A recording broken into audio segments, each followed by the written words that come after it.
हरि ओम नमो भगवते वासुदेवाय। श्री ओम नमो भगवते वासुदेवाय। 17वां अध्याय। भगवान द्वारा अदिति को वर। श्री सुखदेव जी ने कहा, परीक्षित, अपने पति ऋषि कश्यप के कथनानुसार अदिति ने 12 दिन तक पयोव्रत का पालन किया। उन्होंने अपनी इंद्रियों और मन को वश में करके भगवान श्री हरि का निरंतर ध्यान किया। एक प्रकार से उन्होंने भगवान के दिव्य स्वरूप में अपने आप को लीन करके निरंतर उसकी उपासना की। तब एक दिन भगवान ने उन्हें साक्षात दर्शन दिए। वह पीताम्बर धारण किए हुए थे। उनकी 4 भुजाएं थी और उनमें शंख, चक्र, गदा और पद्म थे। परीक्षित,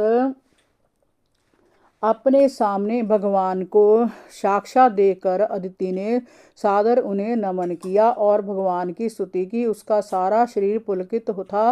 वह बोली, हे प्रभु, आप जग के स्वामी हैं और जग भी आप स्वयं ही हैं। समस्त जीव आपके ही चरण कमलों का सहारा लेकर इस भवसागर से पार उतरते हैं।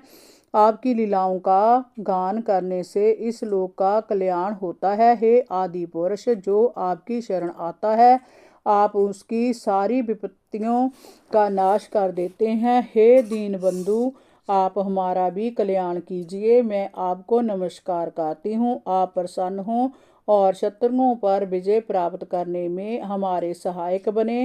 राजन, जब अदिति ने भगवान की इस प्रकार स्तुति की तो भगवान ने उससे कहा, देवताओं की जननी है अदिति, तुम्हारी चिरकालीन अभिलाषा को मैं जानता हूँ। शत्रुओं ने तुम्हारी पुत्र संपदा को छीन लिया है और उन्हें स्वर्ग से भगा दिया है। अब तुम चाहती हो कि युद्ध में तुम्हारे पुत्र उन मतवाले असुरों को जीतकर फिर से अपनी संपत्ति प्राप्त करे। तुम्हारी यह भी इच्छा है कि इंद्रादि तुम्हारे पुत्र जब उन असुरों को मार डालें तब उनकी स्त्रियों को तुम रोते हुए देख सको। तुम चाहती हो कि तुम्हारे पुत्र फिर शक्ति और संपत्ति संपन्न बन जाएं, समृद्ध हो जाएं और यश प्राप्त करें। स्वर्ग पर फिर से उनका अधिकार हो जाए, परंतु इस समय उन पर विजय श्री प्राप्त करना बड़ा कठिन है, क्योंकि पार्वद और ब्राह्मण उनके अनुकूल हैं। इस समय यदि उनसे युद्ध किया गया तो उनसे सुख और सफलता मिलने की आशा कम है। फिर भी तुम्हारे इस अनुष्ठान से मैं प्रसन्न हूँ। मुझे कोई ना कोई उपाय करना ही पड़ेगा।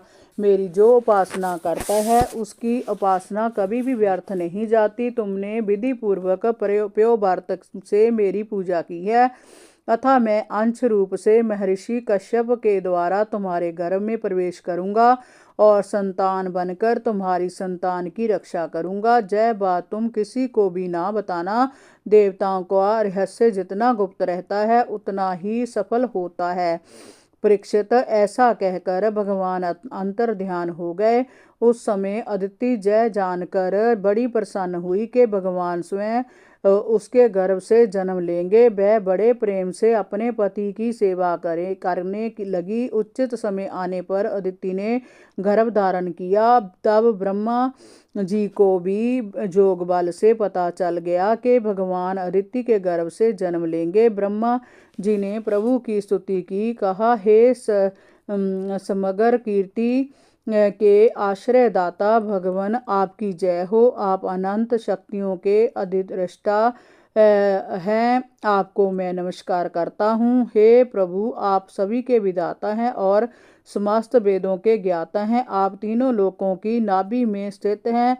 तीनों लोकों से परे वैकुंठ लोक में आप निवास करते हैं। आप ही समस्त जीवों के अंतःकरण में सदैव निवास करते हैं। आप सर्वव्यापक हैं। आप ही संसार के आदि, मध्य और अंत हैं। जैसे जल की तेज धारा तिनके को बहा ले जाती है, वैसे ही आप काल रूप से संसार का संचालन करते हैं। आप चराचर प्रजा और प्रजापतियों को उत्पन्न करने वाले मूल कारण हैं।